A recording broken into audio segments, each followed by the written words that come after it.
तो हेलो बच्चों, और आपका स्वागत है मेरे चैनल द एसेंट पर। तो जैसा कि हम लोग प्रीवियस चैप्टर जो कि अपना चैप्टर 1 था the earth in the solar system ये पढ़ रहे थे, तो उसमें मैंने आपको शायद जियोइड तक पढ़ाया था। तो उसके बाद जो टॉपिक था वो था द सन, जो कि हम लोग कल पढ़ रहे थे। तो चलिए उसी में हम लोग आगे बढ़ते हैं और उसी को फिर पढ़ने का कोशिश करते हैं फिर से अच्छा से। तो टॉपिक था आपका द सन। तो इसमें हम लोग जो है क्या था, पहले अच्छा से इसको नोट्स बना लेते हैं, उसके बाद आगे हम लोग सॉल्व करने का क्या बोलते हैं, पहले नोट्स को लिखवा देते हैं और फिर समझा भी देंगे इसको अच्छा से। तो इसी में हम लोग आगे बढ़ते हैं। तो सबसे पहला था आपका कि ये आपका सन जो है, इसे पॉइंट बाय पॉइंट लिखते चल जाइए कि sun it is a centre, it is the centre of solar system, it is a centre of the solar system. यानी कि ये जो है वो आपका क्या है, किसका सेंटर है, सोलर सिस्टम का सेंटर है। तो सेंटर कैसे है कि आपका ये रहा अर्थ, सॉरी ये आपका सन हो गया, ये आपका सन हो गया, और इसके चारों तरफ जो है वो प्लैनेट्स रिवॉल्व करते रहते हैं। तो पहले मरकुरी, फिर वेनस, फिर अर्थ, फिर मार्स, इस तरह जुपिटर, सैटर्न, यूरेनस, नेपच्यून, जितना भी आपका प्लैनेट है सब क्या होता है, इसी के चारों तरफ रिवॉल्व करता है। तो आपका जो सन है वो क्या है, एक सेंटर है सोलर सिस्टम का। तो यहाँ तक समझ में आ गया क्या बोला मैंने, कि जो सन है वो क्या है, आपका सेंटर है इस पूरे सोलर सिस्टम का। तो पहला ही पॉइंट ये हो गया। अब जो है दूसरा पॉइंट, ये हम लोग दूसरा पॉइंट में है कि it is made up of, दूसरा पॉइंट में क्या है, it is made up of, ये आपका क्या चीज़ से बना हुआ है, it is made up of hot gases. तो दूसरा पॉइंट है it is made up of hot gases, ठीक है। तीसरा बात है इट प्रोवाइड्स, ये जो है ये क्या करता है कि it provides pulling force, it provides pulling force, जिसको हम लोग क्या कहा जाता है, ग्रेविटेशनल फोर्स, जिसको हम लोग कहते हैं gravitational force, gravitational force that binds earth, यानी कि दैट बाइंड्स अर्थ या other planets, that binds the planets, that binds the planets, यानी कि जो प्लैनेट्स है उसको बाइंड करके रखते हैं। देखिए ऐसा हो सकता है कि आपका जैसे ये सन है और यदि जो सन है उससे ग्रेविटेशनल पावर नहीं होता या ग्रेविटेशनल फोर्स नहीं होता, तो इसके कारण क्या होता कि जो आपका प्लैनेट्स है, दूसरा प्लैनेट्स, वो क्या होता कि चक्कर नहीं मार के आपको इधर उधर भाग नहीं सकता था। लेकिन क्योंकि सन के पास ग्रेविटेशनल फोर्स है, सन के पास क्या है, ग्रेविटेशनल फोर्स है, जिसके कारण क्या करता है वो सन अपने आप को और दूसरे प्लैनेट्स को अपने मतलब कि बाइंड करके रखता है, वो चारों तरफ घूमने में फोर्स करता है, ठीक है। नहीं तो क्या होता कि प्लैनेट्स किधर भी भाग सकता था, लेकिन ऐसा नहीं हो रहा है। क्यों? क्योंकि ये जो है अपना क्या कर रहा है कि फोर्स प्रोवाइड कर रहा है, ग्रेविटेशनल पुलिंग फोर्स प्रोवाइड करता है, जिसके कारण क्या होता है कि वो दूसरे प्लैनेट्स को जैसे सच एस अर्थ, नेपट्यून, यूरेनस, जितना भी प्लैनेट्स है आपका उसको बाइंड करके रखता है, ठीक है। ये पॉइंट हो गया। चौथा पॉइंट आप लिख सकते हैं कि इट इज़ अ सोर्स, ये क्या चीज़ का सोर्स है, it is a source of heat, क्या चीज़ का सोर्स है, it is a source of heat and light, it is a source of heat and light on Earth, यानी कि अर्थ पर ये सोर्स है किस चीज़ का, हीट और लाइट का, ठीक है। यहाँ तक हो गया पांचवा पॉइंट। तो पांचवा आपका पॉइंट क्या है, इट इज़, ये जो है 150 मिलियन किलोमीटर अवे फ्रॉम अर्थ है, यानी कि 150 million kilometre away from earth, यानी कि ये अर्थ से 150 मिलियन किलोमीटर अवे है। तो यदि आपसे एग्जाम में पूछा जाए कि सन के बारे में बताइए, तो या कोई भी क्वेश्चन पूछा जा सकता है, तो इसी 5 पॉइंट के अंदर से आपको पूछा जाएगा, ठीक है। इससे बाहर आपसे कोई क्वेश्चन नहीं आएगा। तो अब जो है, अब हम लोग आगे और बढ़ते हैं, जो कि क्या है कि व्हाट इज सोलर सिस्टम। आखिर ये वर्ड सोलर सिस्टम क्या होता है, तो लिखिए क्वेश्चन कि व्हाट इज सोलर सिस्टम। जो वर्ड है सोलर सिस्टम, इसका मतलब क्या होता है। तो सबसे पहले इसका मतलब समझ लीजिए क्या है, the sun and the 8th planet, the 8 planets together, यानी कि आपका जो सन है और जो 8 प्लैनेट है, यानी कि जो वो 8 प्लैनेट जो कि सराउंड करके रखता है अर्थ को, उसको हम लोग क्या कहते हैं, सोलर सिस्टम, ठीक है। यानी कि लिखिए आंसर इसका आंसर हम लोग क्या लिखेंगे, the sun and the other 8 planet and the other 8 planets are together called together called solar system. क्या कहते हैं इसको? Solar system. ठीक है, ये आपका हो गया क्या बोलते हैं सोलर सिस्टम का डेफिनेशन। तो इसके बाद आता है कि ये क्वेश्चन आप इसको नोट कर लीजिए, सोलर सिस्टम क्या होता है। फिर इसके बाद एक क्वेश्चन आपसे पूछा जा सकता है एग्जाम में, जो कि अच्छा इंपॉर्टेंट क्वेश्चन है कि name the planets, name the planets in correct sequential order, in correct sequential order, यानी कि 8 प्लैनेट के बारे में बताइए कौन कौन सा प्लैनेट है और एकदम करेक्ट सिक्वेंशियल ऑर्डर में। तो इसका आंसर है, सबसे पहले आपको कौन सा प्लैनेट है? तो मर्क्यूरी, मर्क्यूरी, उसके बाद वेनस, फिर अर्थ, फिर मार्स, फिर जुपिटर, फिर सैटर्न, फिर यूरेनस, फिर नेपट्यून, नेपट्यून। ठीक है, यहाँ तक क्लियर। ये आपका हो गया 8 प्लैनेट जो कि करेक्ट सिक्वेंशियल ऑर्डर में अरेंज है। इसको आपसे पूछा जा सकता है एग्जाम में कि करेक्ट ऑर्डर में बताइए। ठीक है, यहाँ तक समझ में आ गया। इसके बाद जो है जो आपका क्वेश्चन है जो कि बुक में भी दिया हुआ है, शायद बुक में डायरेक्टली क्वेश्चन नहीं दिया हुआ है, जो कि ऐसे करके दिया हुआ है, अंदर से ही दिया हुआ है, जो कि हम लोग देखते हैं कहाँ पर, वहाँ पेज नंबर कौन से पेज नंबर में दिया हुआ है। तो वो जो है क्वेश्चन, सबसे पहला क्वेश्चन, हाँ, तो क्वेश्चन ऐसा आप लिख सकते हैं कि differentiate between inner planet and outer planet. तो क्वेश्चन क्या है आपका? सॉरी, ये वाला गिर गया। हाँ, तो क्या क्वेश्चन है? डिफ्रेंशिएट बिटवीन, क्या चीज़ है? डिफ्रेंशिएट बिटवीन, ये भी क्वेश्चन आपसे एग्जाम में पूछा जा सकता है। डिफ्रेंशिएट बिटवीन, ये बिटवीन लिखा हुआ है, outer planet and inner planet, यानी कि आउटर प्लैनेट और इनर प्लैनेट के बीच में डिफरेंस स्टेट कीजिए। इसका आंसर लिखिए। तो ऐसा इसमें आप क्या कीजिए कि एक साइड लिख लीजिए आउटर प्लैनेट और एक साइड इनर प्लैनेट, और बीच से डिवाइड कर लीजिए पेज को। इधर लिख लीजिए आपका आउटर प्लैनेट, जो आउटर प्लैनेट हो गया, इधर हो गया इनर प्लैनेट, और एक करके डिफरेंस लिखना शुरू कर दीजिए। तो सबसे पहला डिफरेंस है,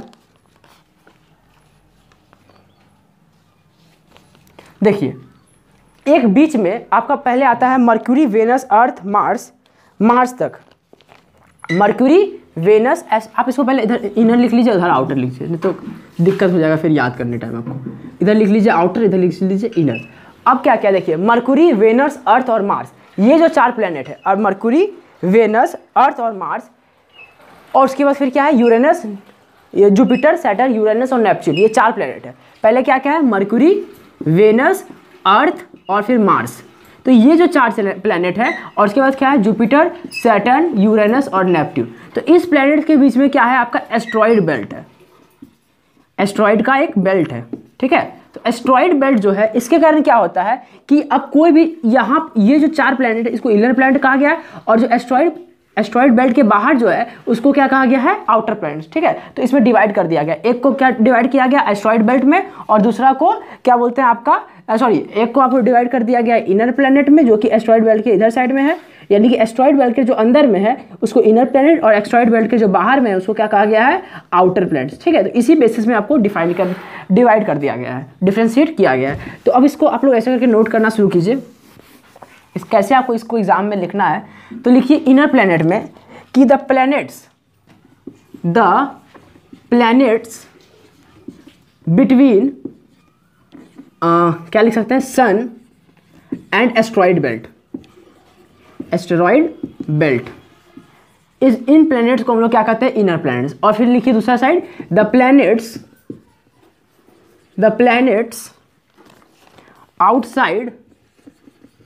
आउटसाइड द एस्ट्रॉइड बेल्ट, यानी कि वो प्लैनेट जो कि एस्ट्रॉइड बेल्ट के बाहर हैं, उनको हम लोग क्या कहते हैं? आपको आउटर प्लैनेट्स। ठीक है, और ये जो प्लैनेट्स है, क्योंकि देखिए ये एस्ट्रॉइड बेल्ट के अंदर में है, तो यानी कि सन इनके नजदीक में हो, तो ऐसा अब इसको यदि हम सन के बेसिस पर डिफरेंस करते हैं तो ये इसको लिख सकते हैं, this planets are nearer to sun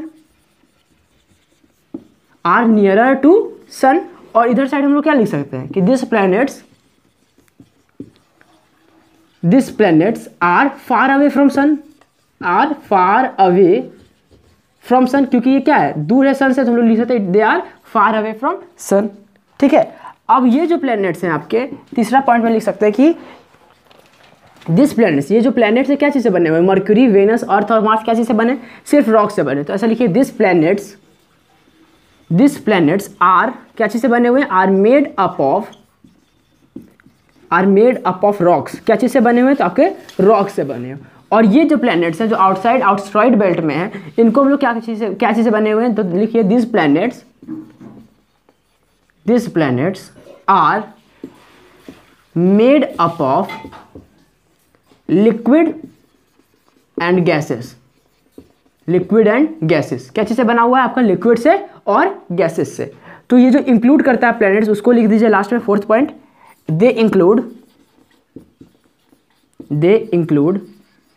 mercury, Venus, Earth and Mars. ठीक है, ये प्लैनेट आपके इनर प्लैनेट्स हो गए। जो वो प्लैनेट जो कि एस्ट्रॉइड बेल्ट के अंदर हो, उनको हम लोग क्या कहेंगे, आपका क्या कहेंगे, तो इनर प्लैनेट। ठीक है, और ये इसमें आउटर प्लैनेट, तो लिखिए दे इंक्लूड, क्या क्या इंक्लूड करते हैं, ये कौन कौन सा प्लैनेट इंक्लूड करते हैं, दे इंक्लूड जुपिटर, कौन कौन सा प्लैनेट, तो Jupiter, Saturn, Uranus and Neptune. ठीक है, तो ये आपका हो गया basic difference of inner planet and outer planet. ठीक है, यहाँ तक आपको समझ में आ गया सर। इसमें अब तक हमको लगता है कोई दिक्कत नहीं होगा, इसको आप लोग नोट डाउन कर लीजिए, और उसके बाद मैं अब आगे बढ़ूंगा। तो चलिए बच्चों, हम लोग आगे बढ़ते हैं, जो कि आपका नेक्स्ट क्वेश्चन है कि व्हाट आर ऑर्बिट्स, यानी कि ऑर्बिट्स क्या होता है, व्हाट आर ऑर्बिट्स। तो ये सब आपका सब इंपॉर्टेंट क्वेश्चन है, जो कि कभी भी एग्जाम में आ सकता है। तो व्हाट आर ऑर्बिट्स का आंसर ये है कि प्लैनेट्स, जो भी प्लैनेट्स है आपका, वो फिक्स्ड पाथ पर रोटेट करता है, सन के चारों तरफ एक फिक्स्ड पाथ पर रोटेट करता है, और उसी पाथ को हम लोग क्या कहते हैं, आपका ऑर्बिट्स। तो इसका आंसर कुछ इस तरह है, लिखिए द प्लैनेट्स, आंसर में the planets move around the sun in a fixed orbit, in a fixed path which are elongated। कैसा होता है उसका, कैसा शेप है, which are elongated is known as orbit। क्या उसको कहा जाता है, is known as orbit। तो वो पाथ जहां पर आपका प्लैनेट्स रिवॉल्व करते हैं around the sun is known as orbit।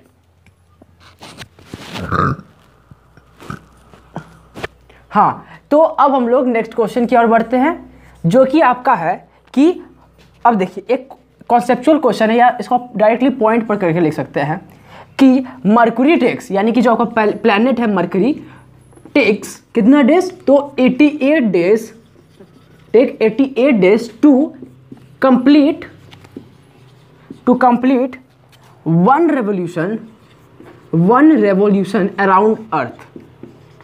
यानी कि एक चक्कर मारने में कितना दिन लगता है उसको, तो अर्थ लिख रहे हैं, सन, यानी कि सन का एक चक्कर लगाने में उसको 88 डेज लग सकता है। तो यानी कि आपको एग्जाम में पूछा जा सकता है, नेम द फॉलोइंग में, name how many days is taken by planet Mercury to complete one revolution around sun.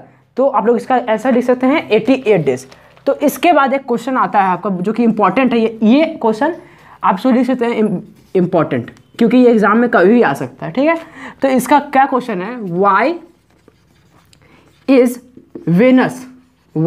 Venus called Earth's twin, कि हम लोग वेनस को अर्थ का ट्विन क्यों कहते हैं। तो इसका आंसर ये है, why is Venus called Earth's twin. तो आंसर ये है कि जो आपका जो वेनस है उसको अर्थ का ट्विन इसलिए कहा गया है क्योंकि ये रिसेंबल करता है, यानी कि इसका बिल्कुल शेप साइज जो है सब कुछ अर्थ की तरह है, ठीक है। इसका जो शेप है, इसका जो साइज है, सब कुछ सिमिलर है किसकी तरह, तो अर्थ की तरह सिमिलर है, ठीक है। क्योंकि अर्थ की तरह सब चीज़ में सेम है, यानी कि इसका शेप भी सेम है, साइज भी सेम है, यानी कि लगभग मतलब कि इसका शेप और साइज सेम होने के कारण, क्योंकि ये इसका शेप और साइज जो है क्या है, किस तरह है, तो अर्थ के तरह है, तो इसीलिए हम लोग इसको क्या कहते हैं, आपका अर्थ का ट्विन। तो इसका आप लोग आंसर लिख सकते हैं, Venus is considered as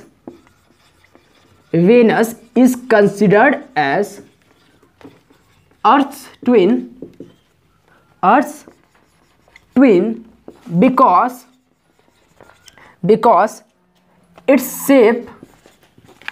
because its shape and size resemble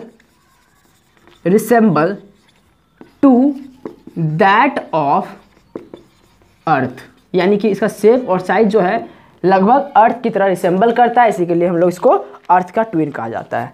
अब इसके बाद एक नेक्स्ट क्वेश्चन है कि what is the shape of earth, यानी कि आखिर शेप ऑफ अर्थ क्या है, what is the shape of earth, what is the shape of earth, यानी कि अर्थ का आखिर शेप क्या है, ठीक है। तो ये आपका क्वेश्चन हो गया। तो इसका आंसर लिखिए कि आखिर अर्थ का शेप और साइज क्या है। तो इसका आंसर जो है वो कुछ इस तरह है। अब देखिए जो आपका अर्थ है उस पर क्या है कि अर्थ जो है वो क्या है, आपके पोल्स पर जाकर के क्या है, उसका शेप कुछ इस तरह है कि आपका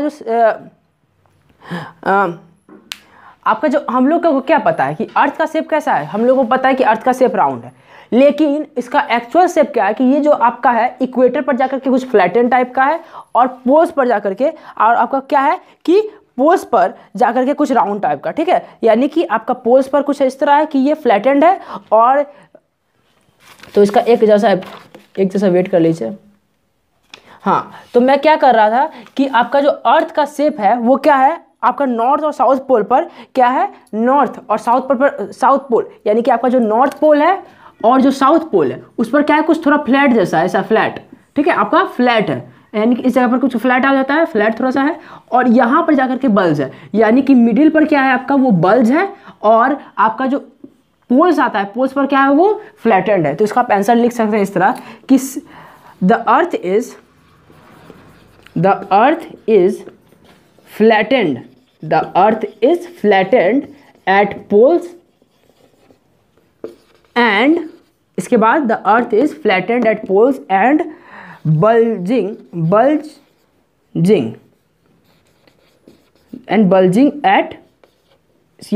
in middle, यानी कि बीच में क्या है वो बल्ज है और पोल्स पर क्या है वो फ्लैटेंड है, ठीक है। ये आपका हो गया कंप्लीट, ये आपका क्वेश्चन आपका कंप्लीट हो गया कि शेप ऑफ अर्थ के बारे में डिस्कशन कीजिए, तो ये आपका पूरा हो गया, ठीक है। यहाँ तक कंप्लीट हो गया, ये आप इसको नोट डाउन कीजिए। हाँ, तो इसको आप लोग नोट कर चुके होंगे। अब मैं नेक्स्ट क्वेश्चन की ओर बढ़ता हूँ। तो नेक्स्ट क्वेश्चन आपका क्या है कि ये भी आपका इंपॉर्टेंट क्वेश्चन, ये भी एक इंपॉर्टेंट क्वेश्चन बन जाता है क्योंकि ये एग्जाम में बहुत बार आ भी चुका है। क्वेश्चन ये है कि what are the favourable conditions, यानी कि क्या क्या फेवरेबल कंडीशंस है जो कि लाइफ को सपोर्ट कर रहा है अर्थ पर, यानी कि what are the favourable conditions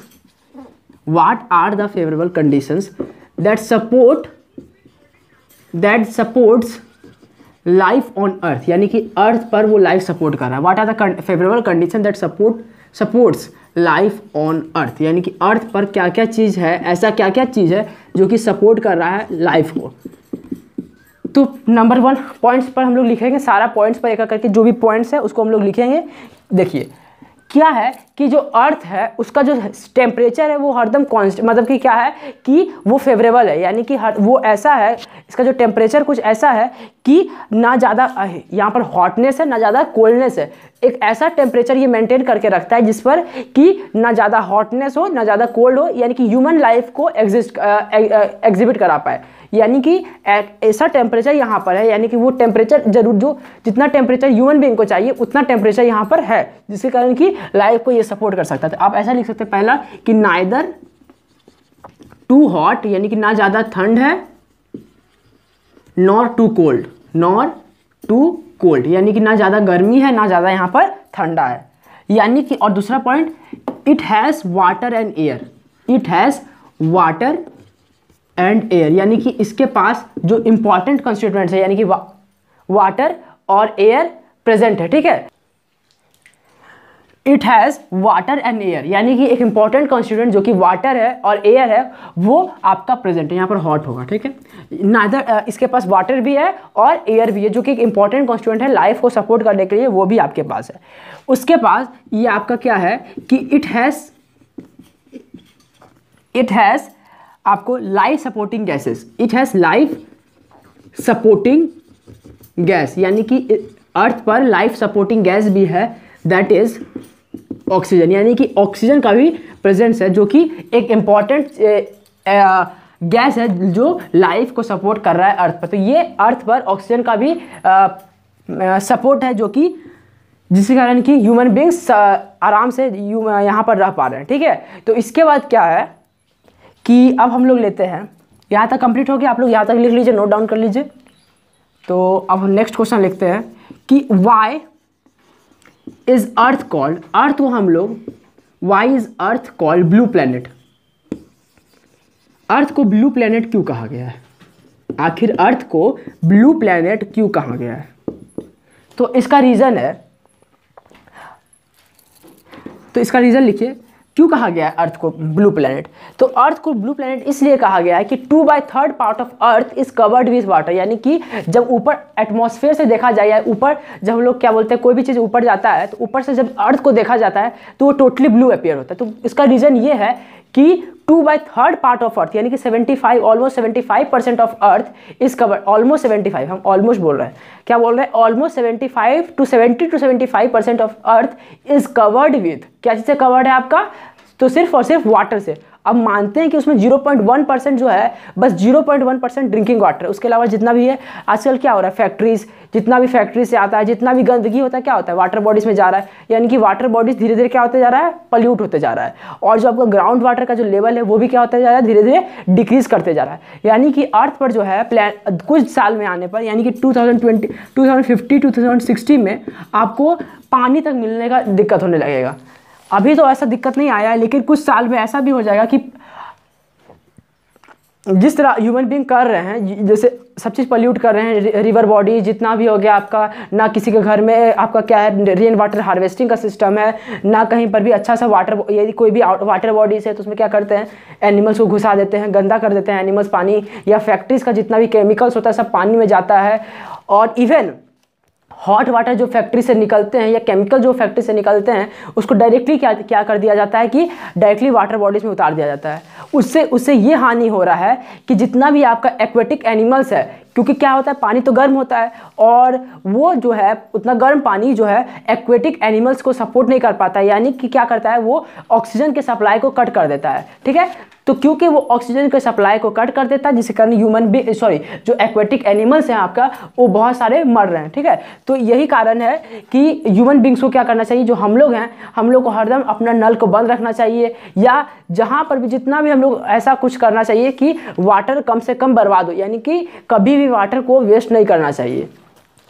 तो अब हम लोग क्वेश्चन की ओर बढ़ते हैं, क्या है कि why is earth called blue planet. तो अर्थ को ब्लू प्लैनेट इसीलिए कहा गया है, तो लिखिए इसका answer, the earth appears to be blue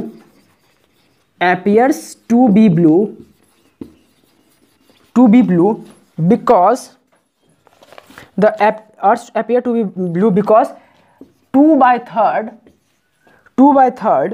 surface of it, 2/3 surface of earth is covered with water। क्या चीज से कवर्ड है, तो is covered with water, क्योंकि ये वाटर से कवर है इसीलिए ये ब्लू अपीयर करता है, ठीक है। यहाँ तक आपका कंप्लीट हो गया, तो इसको आप लोग नोट डाउन कर लीजिए। तो चलिए अब हम लोग नेक्स्ट पॉइंट की ओर बढ़ते हैं। तो एक पॉइंट दिया हुआ है आपकी बुक में ही, एनसीईआरटी बुक में ही, जो कि है इसको आप लोग नोट डाउन कर लीजिए। नील आर्मस्ट्रॉन्ग जो थे आपके, वो क्या थे, first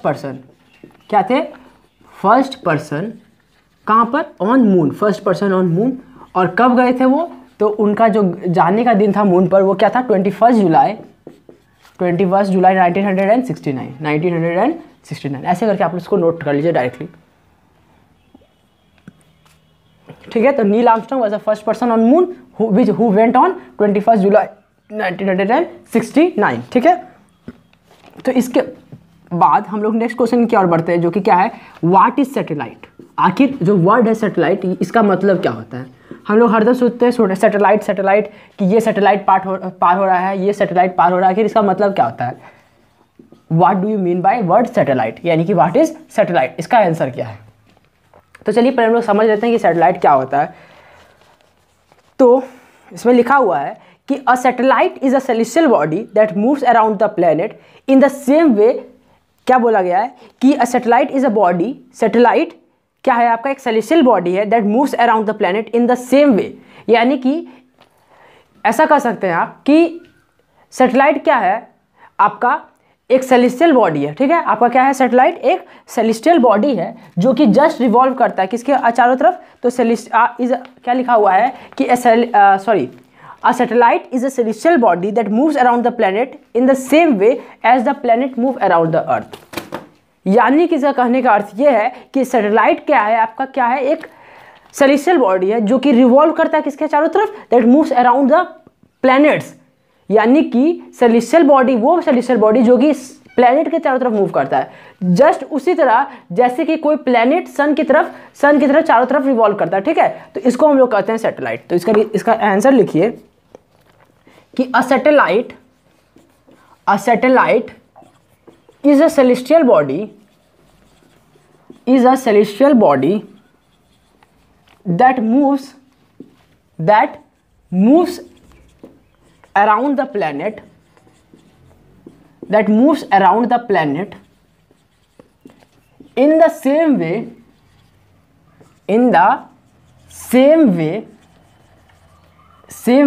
as the planet moves around the earth, moves around sun। यानी कि जैसे कोई प्लेनेट सन के चारों तरफ घूमता है, तो उसी तरह जो सैटेलाइट है वो एक ऐसा सेलेस्टियल बॉडी है जो कि प्लैनेट्स की चारों तरफ घूमता है। ठीक है, इसको क्लियर है आपको। अब इसके बाद हम लोग मूव करते हैं द मून पर। ठीक है, तो मून क्या है, द मून, इसको आप लोग ऐसे नोट कर लीजिए और लिखते हैं हम लोग आगे। तो जो मून है आपका, इट इज, पहला पॉइंट ये है कि it is the only natural satellite. यानी कि अर्थ का नेचुरल सैटेलाइट क्या है, it is the only natural satellite of earth. यानी कि अर्थ का बस एक ही नेचुरल सैटेलाइट है, it is the only natural satellite of earth. अब देखिएगा अलग अलग प्लैनेट्स का आपको बहुत सारे स्टार्स होते हैं, बहुत सारे सैटेलाइट्स होते हैं, बहुत सारे मून होते हैं। मार्स पर हो गया आपको बहुत सारा मून्स होता है। ठीक है, तो लेकिन अर्थ पर जो है उसका बस एक ही ओनली वन है। ठीक है, it is the only one satellite, natural satellite of earth. यानी कि अर्थ का नेचुरल सैटेलाइट क्या है, मून है। ठीक है, ये आपको पॉइंट हो गया। अब बात आता है कि it appears to be big. It appears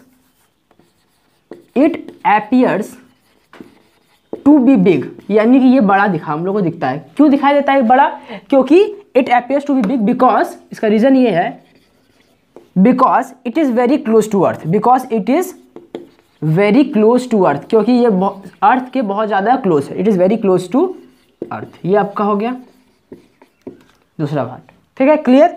अब थर्ड पॉइंट है कि इट इज़, थर्ड पॉइंट ऐसे आप लिख लीजिए इसको, थर्ड पॉइंट में it is 3,84,400 kilometre away from earth. यानी कि कितना दूर है, तो इट इज़ कितना, 3,84,400 kilometre away from earth. From छूट गया था, फ्रॉम अर्थ। ठीक है, ये क्लियर हो गया। चौथा पॉइंट जो है, इट टेक्स कितना, तो it takes 27 days to move around the earth,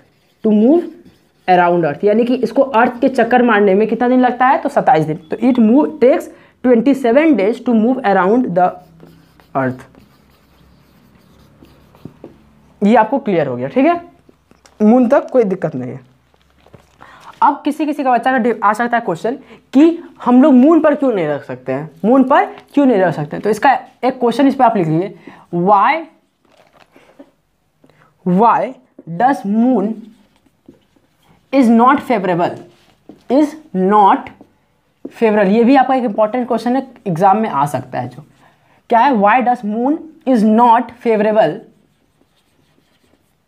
Y does moon is not favourable for, Y does moon is not favourable for survival of life, यानी कि लाइफ का सर्वाइवल के लिए इंपॉर्टेंट क्यों नहीं है, why is moon not favourable for survival of life, यहाँ पर लाइफ क्यों नहीं हो सकता है। तो इसका आंसर ये है, because it does not have water and air, यानी कि जो मून है, मून पर ना एयर है ना वाटर है, सिर्फ क्या है, इट हैज प्लेन्स, माउंटेन्स और डिप्रेशन ऑन अर्थ, यानी डिप्रेशन यानी कि क्या, आप जब देखिएगा मून पर तो आपको दिखाई देगा क्रेटर्स, यानी कि क्रेटर्स यानी कि क्या, छेद, यानी कि अर्थ पर आपको चारों तरफ छेद दिखाई देगा, ठीक है। तो इसको हम लोग कहते हैं डिप्रेशन, यानी कि इसके ना इसके ऊपर ना मून पर आपको वाटर मिलेगा ना मून पर आपको एयर मिलेगा, सिर्फ क्या है, चारों तरफ ऑक्सीजन है ही नहीं, क्या है, सिर्फ प्लैनेट्स है, सॉरी प्लैनेट्स बोल रहे हैं, सिर्फ प्लेन्स है, माउंटेन्स है और अदर डिप्रेशन, यानी कि गड्ढा है, ठीक है, यानी कि गड्ढा है। क्यों ये गड्ढा क्यों हुआ, क्योंकि इस पर जब मेट्रॉइड्स या मेट्रॉइड जब गिरता है तो मेट्रॉइड से गिरने के कारण क्या हो जाता है, छेद हो जाता है, तो उसी छेद को हम लोग कहते हैं डिप्रेशंस या क्रेटर्स, ठीक है। ये क्लियर हो गया आपको। तो देखिए, why does moon is not favourable for survival of life, तो लिखिए because it has no air and water, because it has no air and water, it has only plains, mountains, क्या है इसके पास, सिर्फ plains and mountains and depressions on its surface, and depression on its surface, इसके surface पर सिर्फ क्या है, डिप्रेशन है, जो कि लाइफ को सपोर्ट नहीं कर सकता है, ठीक है। अब नेक्स्ट क्वेश्चन की ओर हम लोग बढ़ते हैं। तो आपका नेक्स्ट क्वेश्चन है, पहले हम लोग लिखते हैं एस्टेरॉइड, पहले लिख लीजिए एस्टेरॉइड, टॉपिक है एस्टेरॉइड, जो कि आपका सेकेंड लास्ट टॉपिक है इस बुक का, चैप्टर का। तो एस्टेरॉइड में हम लोग को क्या क्या सीखना है, तो जो एस्टेरॉइड है उसमें हम लोग ये जानना है कि the tiny bodies that move around the sun, यानी कि वो टाइनी बॉडीज जो कि चारों तरफ सन के मूव करते हैं, उसको हम लोग क्या कहते हैं, एस्टेरॉइड। तो लिखिए ऐसे, the tiny bodies that move around the sun, that moves around the sun, यानी कि वो टाइनी बॉडीज जो कि सन के चारों तरफ घूमते हैं, उसको हम लोग क्या कहते हैं, तो asteroids. The tiny bodies that move around the earth, sorry sun, ये आपका क्या हो गया, एस्टेरॉइड्स, ठीक है, आर कॉल्ड एस्टेरॉइड्स, ऐसे लिख भी लीजिए, आर कॉल्ड एस्टेरॉइड्स। ये आपका हो गया एस्टेरॉइड का डेफिनेशन। सेकेंड पॉइंट एस्टेरॉइड पर ही, सेकेंड पॉइंट क्या है, दे आर फाउंड, ये आपको कहाँ पर पाया जाता है, तो ये पाया जाता है, दे आर फाउंड बिटवीन, कहाँ, क्या क्या चीज़ के बीच में पाया जाता है, इनर प्लैनेट्स और आउटर प्लैनेट्स के बीच में, यानी कि हम कह सकते हैं they are found between Mars and Jupiter, कहाँ पाया जाता है, तो आपका जुपिटर के बीच में इसको पाया जाता है, ठीक है। It is found between Mars and Jupiter, that is in the asteroid belt, कहाँ पर पाया जाता है, आपका एस्टेरॉइड बेल्ट में पाया जाता है, एस्टेरॉइड बेल्ट, ठीक है। ये क्लियर हो गया आपका इसका सेकेंड पॉइंट। अब हम लोग बस चैप्टर को बस सब फिनिश करने ही वाले हैं। अब इसके बाद इसमें क्या है, हम लोग जो पढ़ेंगे, अब हम लोग यहाँ तक कंप्लीट कर लिए, तो इसको आप लोग नोट कीजिए आराम से, तब तक मैं वीडियो पॉज करके आप लोग इसको नोट कर लीजिए। तो अब जो लास्ट टॉपिक है आपका है वो है मेटेरॉइड्स, क्या है, मेटेरॉइड्स, ये आपका अंतिम टॉपिक है इस चैप्टर का, तो मेटेरॉइड्स। तो हम लोग सबसे पहले पढ़ते हैं मेटेरॉइड्स क्या होता है। तो स्मॉल पीसेस ऑफ रॉक्स, वो small piece of rocks that moves revolve around the sun, यानी कि वो स्मॉल पीस ऑफ रॉक्स, यानी कि वो छोटे छोटे कण जो अर्थ के चारों तरफ घूमते रहते हैं, एंड दे जो, और फिर क्या होता है कि बहुत अर्थ के बहुत नज़दीक आ जाते हैं और अर्थ पर गिर जाते हैं। तो उन स्मॉल पार्टिकल्स या उन स्मॉल अर्थ के पीसेस को, सॉरी अर्थ के पीसेस हम बोल रहे हैं, स्टोन के पीसेस को, उन छोटे छोटे पीसेस ऑफ क्या बोलते हैं, क्या, रॉक्स, वो जो छोटे छोटे रॉक्स के पत्थर होते हैं। अब छोटे छोटे मतलब कि इतना नहीं, जो बड़े बड़े थोड़े बड़े साइज़ के होते हैं, लेकिन अर्थ के कंपैरिजन में छोटे छोटे क्या होते हैं, साइज़ के होते हैं। वो क्या होता है कि अर्थ के, सॉरी सन के चारों तरफ आकर घूमते रहते हैं और क्या होता है कि वो अर्थ के पास आ जाते हैं और अर्थ के पास आने पर क्या होता है वो अर्थ पर गिर भी जाते हैं, तो उनको कहा गया है मेट्रॉइड्स। तो इसको आप लोग नोट कर लीजिए। The small piece of rocks, the small pieces of rocks, वो small piece of rocks that revolve around the sun is called meteoroids, ठीक है। फिर इसके बाद लिखिए they come very close near to earth, they come near to earth, यानी कि क्या होता है ये अर्थ के नज़दीक आते हैं, they come near to earth and drop on it, यानी कि उसके ऊपर गिर जाते हैं, ठीक है। इसके बाद जो है क्या होता है कि जो मेट्रॉइड्स जो होते हैं, क्योंकि वो इसका जो होता है साइज़ क्या होता है अर्थ की कंपेरिजन में छोटा साइज़ का होता है, ये छोटा शेप्स के होते हैं, छोटे छोटे पीसेस ऑफ रॉक्स होते हैं। तो जब ये अर्थ के एटमॉस्फेयर जब ये आते हैं तो क्या होता है कि बहुत ज़्यादा हाई स्पीड से आएंगे, क्योंकि ये जब गिर रहे हैं तो बहुत ज़्यादा हाई स्पीड से गिरेंगे। अब क्योंकि जब ये बहुत ज़्यादा हाई स्पीड से गिरते हैं, क्योंकि ये बहुत छोटे छोटे पार्टिकल्स हैं और आ रहे हैं, और इसीलिए क्योंकि क्या होता है कि बहुत ज़्यादा हाई स्पीड से गिरते हैं। अब क्योंकि क्या होगा कि जब ये हाई स्पीड से गिरेंगे और अर्थ के एटमॉस्फेयर में जब आएंगे तो क्या होगा, फ्रिक्शन होगा। अर्थ का जो एटमॉस्फेयर है, जो एयर है, वो उसके ऊपर क्या करेगा, फ्रिक्शन प्रोवाइड करेगा, ठीक है। तो फ्रिक्शन जब प्रोवाइड करेगा तो क्या होगा, ये धीरे धीरे गर्म हो जाएंगे। अब हमको जैसे कोई भी चीज़ है, हम लोग ठंड में क्या करते हैं कि अपने हाथ को रगड़ते हैं, ऐसे करके रगड़ते हैं, तो क्या होता है बीच में हम लोग को हाथ में बीच में गर्मी लगने लगता है, तो ठीक है, यह गर्मी लगने लगा। तो इसी कारण जब ये क्या होता है कि ऊपर से जब गिरते हैं तो क्योंकि इसका बहुत ज़्यादा हाई स्पीड होता है, क्या होता है कि बहुत ज़्यादा हाई स्पीड होता है, क्योंकि इनका स्पीड बहुत ज़्यादा हाई है, इसके कारण क्या होता है कि क्योंकि इनका स्पीड बहुत ज़्यादा हाई है, अब ये अर्थ का एटमॉस्फेयर जो है इसके ऊपर क्या कर रहा है, फ्रिक्शन प्रोवाइड कर रहा है। क्या कर रहा है, फ्रिक्शन प्रोवाइड कर रहा है। अब क्योंकि ये फ्रिक्शन प्रोवाइड कर रहा है, इसके कारण क्या होगा कि आपका, क्योंकि ये क्या कर रहा है, फ्रिक्शन प्रोवाइड कर रहा है। अब ये जो अर्थ का इतना बड़ा छोटा छोटा पीसेस है, क्योंकि इस पर गिरा, अब जैसे गिरेगा तो क्या होगा कि इस पर फ्रिक्शन प्रोवाइड करेगा। अब फ्रिक्शन के कारण क्या होगा, हीट जनरेट होगा। वो जो पीसेस ऑफ पार्टिकल्स हैं, पार्टिकल्स के बीच में क्या होगा, वो जो पार्टिकल्स पर है, क्योंकि ये हीट हो जाएंगे, क्योंकि बहुत ज़्यादा फ्रिक्शन था, क्योंकि बहुत ज़्यादा स्पीड से आ रहे थे ये, क्योंकि ये बहुत ज़्यादा स्पीड से आ रहे थे, तो इस पर कारण क्या होगा कि इस पर फ्रिक्शन आएगा, और फ्रिक्शन के कारण क्या होगा कि हीट को जनरेशन होगा, और हीट का जनरेशन होने के कारण इस पर क्या होगा कि आग लग जाएगा, ठीक है, क्योंकि ये बर्न होने लगेंगे। अब क्योंकि तो इसका रीजन आता है कि क्यों बर्न हो रहे हैं, तो फ्रिक्शन के कारण ये बर्न हो रहे हैं, ठीक है। अब इसके बाद हम लोग एक नेक्स्ट क्वेश्चन लेते हैं, वही जो हम लोग अभी पढ़े उसी पर, why does meteoroid burn, why does meteoroids burn, यानी कि मेटेरॉइड्स क्यों बर्न होते हैं। तो इसका आंसर ये है, why does meteoroids burn,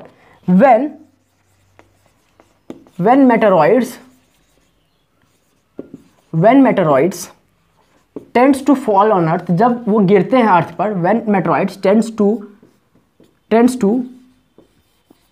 fall on earth, जब अर्थ पर गिरते हैं, then due to friction, क्या चीज के कारण, then due to friction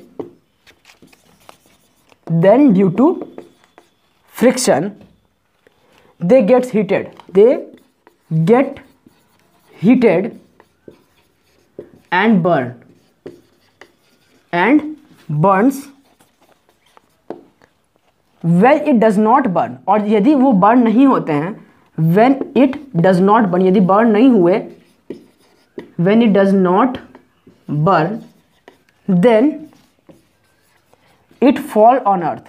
it falls on earth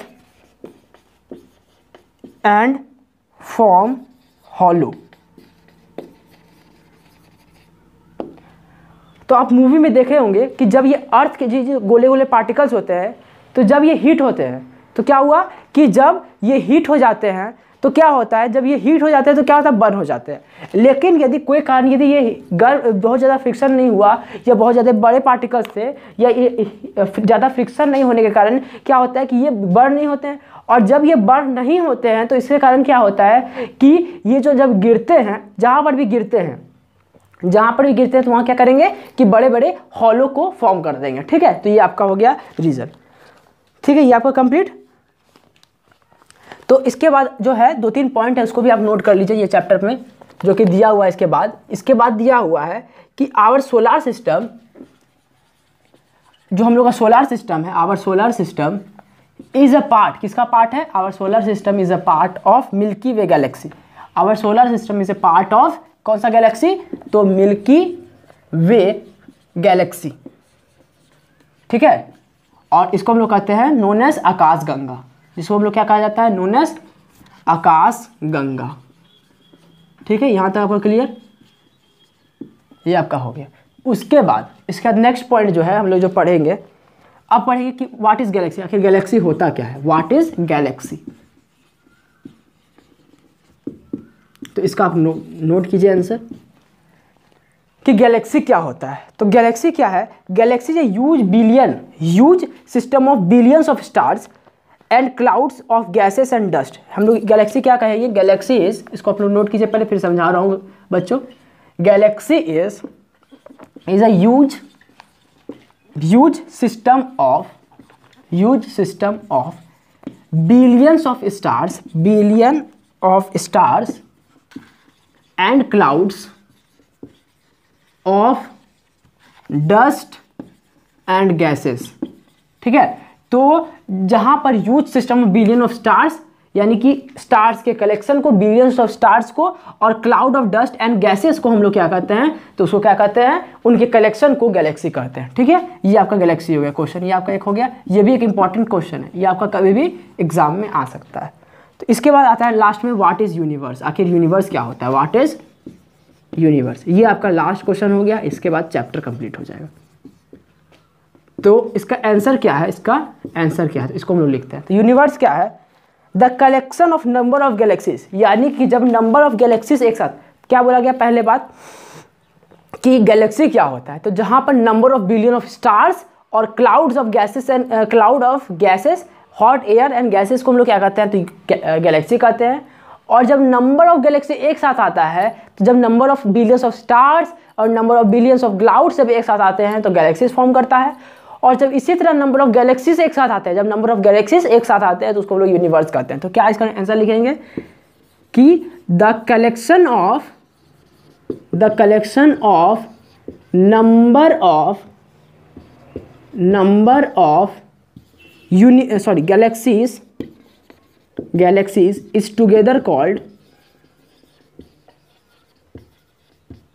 together called universe। तो ये आपका कंप्लीट हो गया। तो टिल देन पढ़ाई करते रहिए, और मैं बहुत जल्द कोशिश करूंगा इसके बाद वाला भी चैप्टर को अपलोड करने का। Till then thank you and keep studying.